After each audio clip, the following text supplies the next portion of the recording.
Oh man, we're back, which can only mean one thing in this one time that we've done this segment. Yeah.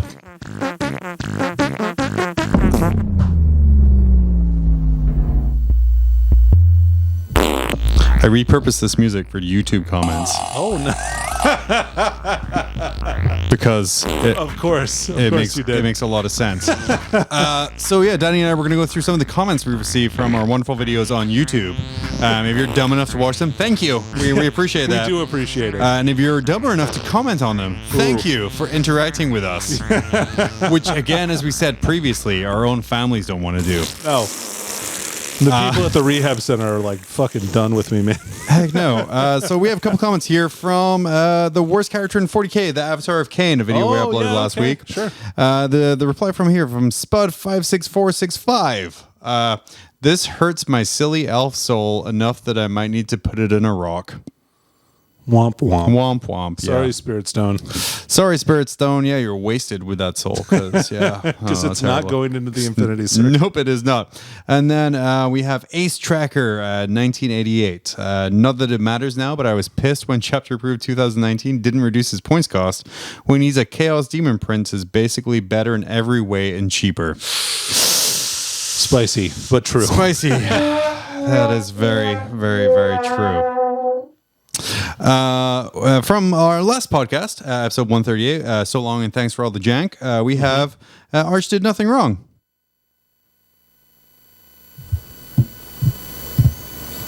From our favorite 8th edition memories, we have, again, Spud coming back in and commenting, I think my favorite single memory in 8th edition was early on having a Shadow Sword pop off and do 89 wounds to one very briefly confused Moloch.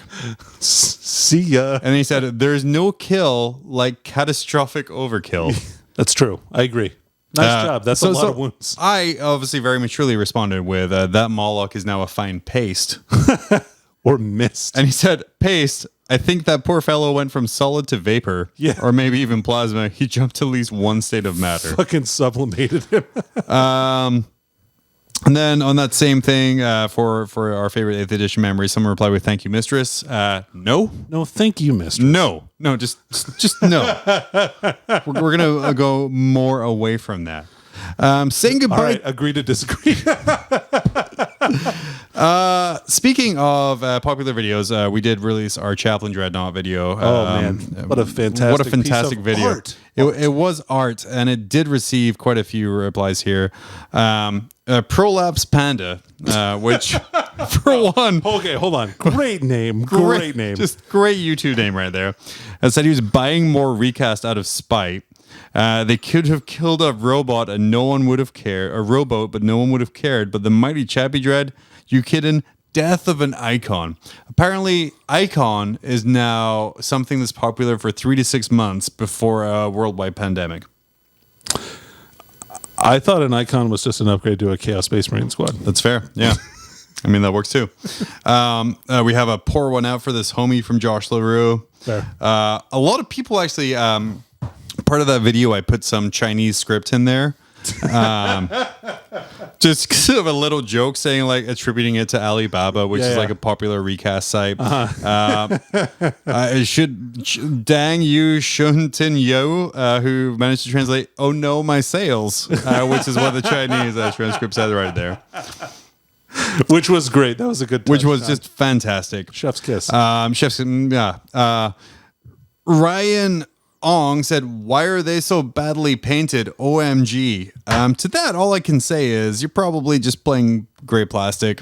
I crowdsourced a bunch of Chaplain Dreadnought pictures from our friends on the internet. I'm sorry, they're not all Golden Demon standard, but they are better than the majority of mine. To be fair, they're probably painted to a tournament standard and not like a That's fair. Standard. As I explained here in my reply, we crowdsourced pictures of them from listeners, and regardless of skill level, they look way better than an armless 20-year-old Forge World picture. Very true. Very true. Can I get an F for my winged boy? Dude, yeah, just big F. No, you can't, because screw them. They were awful. They were terrible things. It was not good for the game. Sergio, from our last episode, thanks for all the jank. Audio for Glacial Geek was just awful, man. Love your guys' podcast, though. To that, all I can say is... I'll blow a hole in you with my... corrections and omissions. Oh, okay. Yeah, I fucked up the audio for that episode. That was entirely on me. Phil the Glacial Geek sent us a beautifully clean audio track of his side of the conversation. Correct. I was unable to get it to sync through my own failings. It was really hard. It was very hard. Danny sat and watched me struggle for at least 5 minutes. At least 5 minutes. So I apologize. If you guys want, comment below. I will absolutely release just Phil's audio by himself. Yeah, you can listen to him. And you can just listen to him. You can sync it up yourself. It's a fill in the DIY blanks. interview. It's like have a conversation with Phil. That's what I do. By yourself. Yeah. That's all good. Sometimes in the shower. 14 Dead Soul replied, damn, I knew you guys were assholes, but letting your opponent pick gangbusters when you know he can't score against your army is peak sportsmanship. I have a sneaking suspicion this is what Mr. Randall Sands replying here. What was the name of the person? 14 Dead Soul. Oh, okay. I will say, in my defense, at the time, again, as I'm a top 3,000 ITC player, so highly ranked. I don't really pay attention to what my opponent picks because I'm trying to focus on what my psychic powers are and what other kind of janky shit I'm trying to do. True. And then it was only halfway through turn one when he was like, yeah, I did this. Oh, you can't score that. But it has made me realize that I need to pay attention to be a better opponent because it really wasn't fair for me to allow him to continue with gangbusters. But so far, it has provided me with around 2-3 years of content so far. No, at least a year. It's been a good solid year of content. Yeah. Well, when your opponent steps up to the table and says stuff like, well, I think I'm going to wipe out your army by about turn 3. Like, typically that's going to he did do that, didn't he? Yeah. It's kind of going to elicit a different response than if somebody's like, hey, nice to meet you.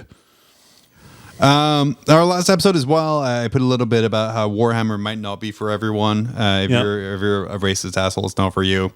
Someone said you recently found you're very one of the very few podcasts that are entertaining. So you're wrong right away. Sorry, you just discredited yourself entirely. Yep. So and they said, although that opening blindsided me, where did that come from? Just kind of our personal views on how people should be. Take it or leave it as what it is. If you like us, you like us. If you don't, I mean, that's okay. That's okay. Everyone can have good taste and bad taste. Yeah, sure. And if you like us, it's real bad taste. Yeah, sorry. Some feedback from our 9th edition 40K, getting started, building your army list. BB said, breathe, man, breathe. You keep taking massive inhales of that mic. Was that me? I think so. Oh, yeah. I am a big time mouth breather, so sorry about that. I did reply with all the excitement of 9th edition, though. I get very excited sometimes. I'm a hype man. That's all I can do. Yeah. And then last one here from our Ultramarine movie commentary track that we played out. Yeah. We had like 3 or so split into different parts. Don't watch them. They're not great. So we have... Please watch them. Please. Yeah. Give us those YouTube cents. We're like, just... Yeah, I need to buy that 3-year-old eBay plastic from a 20-year-old model. He just said, I just realized Abnet's Crozius is basically what the new Judicar Hourglass is. Oh. And GW did release their lore saying the Judicar are chaplains in training. Oh, that's cool. So maybe in the Ultramarine movie, he just was halfway, like almost a real chaplain, but not quite. No, I don't buy it. It's bullshit. That's absolute bullshit, but that's what it is. But yeah, that has been our YouTube comments. Hell yeah. Comment on this video. We'll read it out. Make fun of us. Absolutely. Please do. Please do. We have very weak personalities, and I do cry quite easily. John's skin is so My skin is so thin. Yeah. I've been the one drinking tonight, too. It's like, what the heck? Oh boy, but yeah, that has been kind of YouTube comments. We'll be right back.